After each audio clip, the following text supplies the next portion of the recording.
Hello and welcome to this real quick product bake-off, I guess you could call it, between the LinkRunner AT from NetAlly and the LinkXpert M3 from Softing.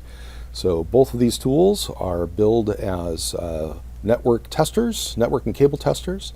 Let's take a look at the capabilities and see what happens. So we are plugged into we will be plugged into a Netgear MS510 TXPP switch. We're plugged into similar ports right next to each other on the switch. The switch port is capable of up to 5 gig. It's a multi-gig switch. So let's plug in and see what happens. So plug in the LinkXpert, plug in the LinkRunner AT, and we're effectively both doing the same kind of test, an advanced copper network profile on the LinkXpert and a similar kind of profile on the LinkRunner AT. Both of these have some modifications that you can make or customizations that you can make for these profiles. That was the results from a test I'd run just a little bit ago. So let's go over here to auto test, the results of a test I'd run a little bit ago on the M3. Let's start the auto test there. Tell you what, make this really fair. We'll give the M3 a little bit of a head start. And now we'll start the auto test on the LinkRunner AT. So off they go. The M3 is doing its port discovery, and it has detected that the switch is capable of up to 5 gig. And LinkRunner AT has validated the same thing. We've also validated PoE already, and we've validated our switch, where we have validated DHCP and DNS, and we've validated our network router, and LinkRunner AT has completed its test. Over here on the M3, we're waiting for the DHCP test to finish. Failed to get an IP. We'll tell you what. Let's start over, just in case something might be going goofy with that particular port. Let's switch these over. I'll tell you what, we'll give the advantage to the M3. We'll start that test. Well, I haven't even started plugging in the LinkRunner. Plug in the LinkRunner and hit start to rerun that test. Okay, off they go. Okay, so the M3 is starting again, doing its port discovery, and the LinkRunner AT is starting with its PoE test and linking. So we've got a PoE test result, link test result. Okay, so the M3 is reporting correctly that the port is capable of 100 meg to 5 gig, and we're getting 25 watts at class 4 PoE. That's what we're seeing on the LinkRunner AT as well. Okay, well, the LinkRunner AT has finished its test all the way through to validating our path to the internet and getting to Google. In fact, we can even see end user response time, basically understanding how fast is my network versus the server at the other end. The M3 is now doing its DHCP test. It got an address this time. Okay, well, interesting. It didn't get it on the one link that LinkRunner's on, but it did get one on this port. So that's good.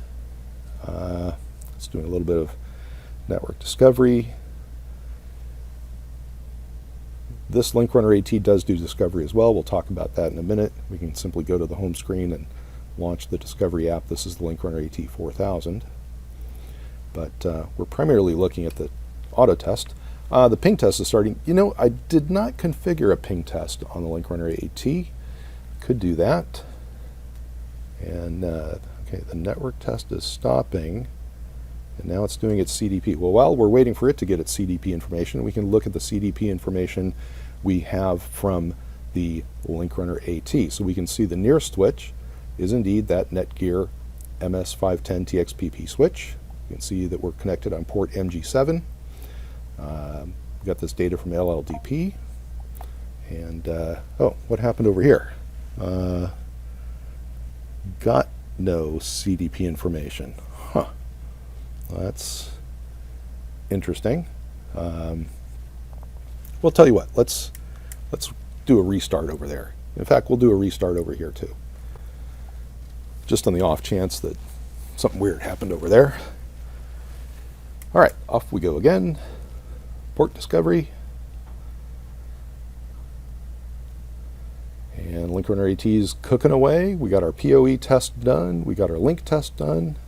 Let's drill in over here. So the M3 is linked at 1 gig, and yes, found the other advertisements for the other speeds, just like the LinkRunner AT did.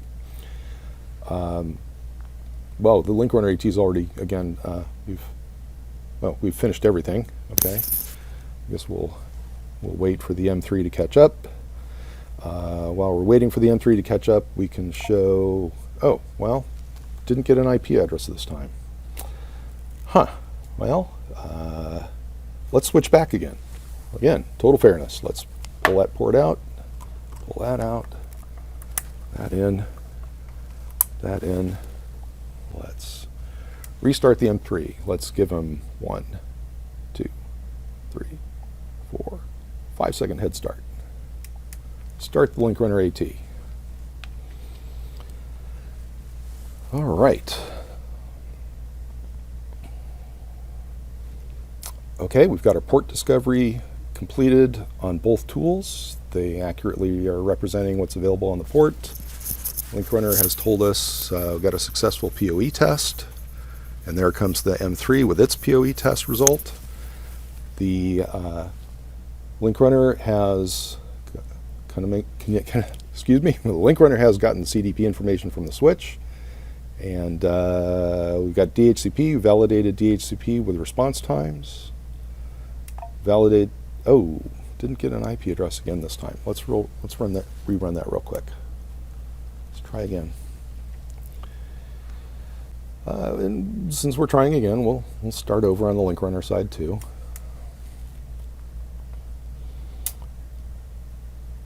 All right. Okay. M3 has the port discovered. Same results there. 100 meg to 5 gig, linking at 1. LinkRunner is reporting the PoE test, switch test, DHCP is completed, and DNS is completed on the LinkRunner router. Okay, auto test is complete. So from PoE to the internet, we're complete and fully tested on the LinkRunner AT. Well, gosh, I don't know why that's not working or why that's inconsistent. Let me switch this back again, because we know we can get an address on this black link.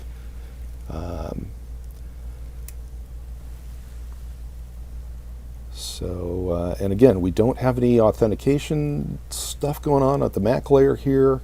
The M3 has been able to get an IP address before. Oh, I forgot. Let's start the LinkRunner AT test.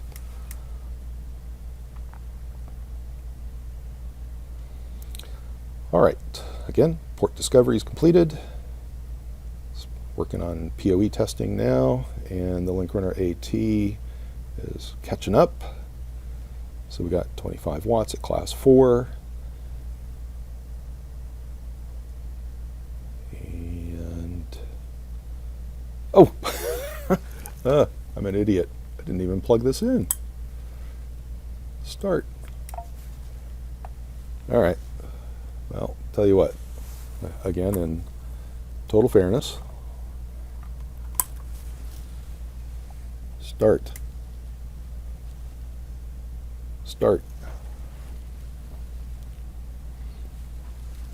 All right, hopefully we're going to see some good stuff here.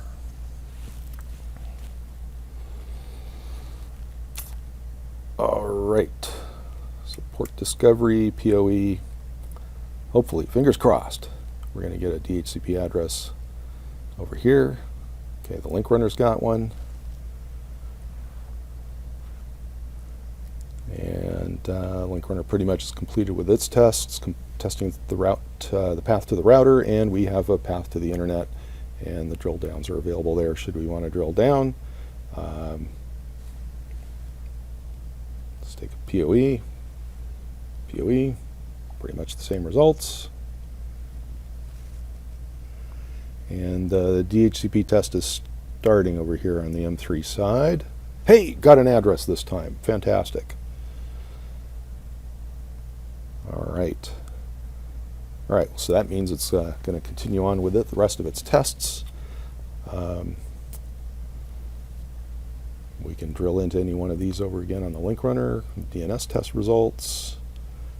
One of the handy things too that we have on LinkRunner AT, again, things that give you diagnostics around how is something working or not working. In fact, on DHCP, we can see the connection log. So here we can actually drill in and see all of the communications and the content of the DHCP process in detail. So if it's not working, the connection log would give you some idea of where in the process did that fail. You don't really have that ability over here on the M3. We can see, here, let me tap DHCP. So it does give us the information about the lease, but without the information about the connection log, if it failed, we don't have any diagnostic information. And again, we didn't get any CDP information. We got it before, but didn't catch it this time. So I don't know what to tell you there. Can we rerun that aspect of the test? No, I'll have to restart the auto test. And hey, there we go. It looks like LinkXpert has caught up.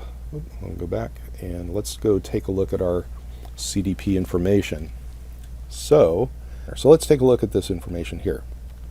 So it's picking up the IP address of our router, but not of the switch that we're connected to. So here we can see that the LinkRunner did find the router as well. It got a CDP packet from the router, but the nearest switch, we're connected on port MG8 of this Netgear switch.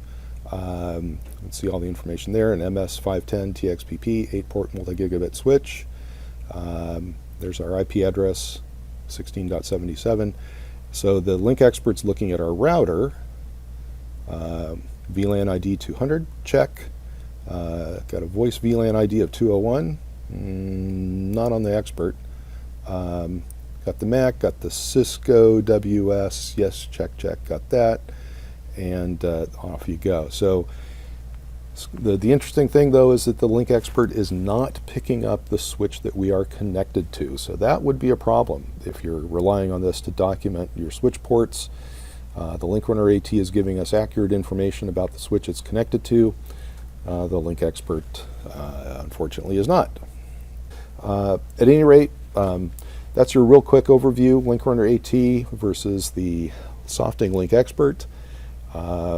Despite the perhaps advantageous price of the M3, I think you would agree that the inconsistency of the test result means paying a little extra money for a LinkRunner AT with consistent and deeper dive test results, the ability to get to detailed diagnostic information, timing and response time, connect log information, and even to be able to look at network response time and user response time is well worth the additional investment.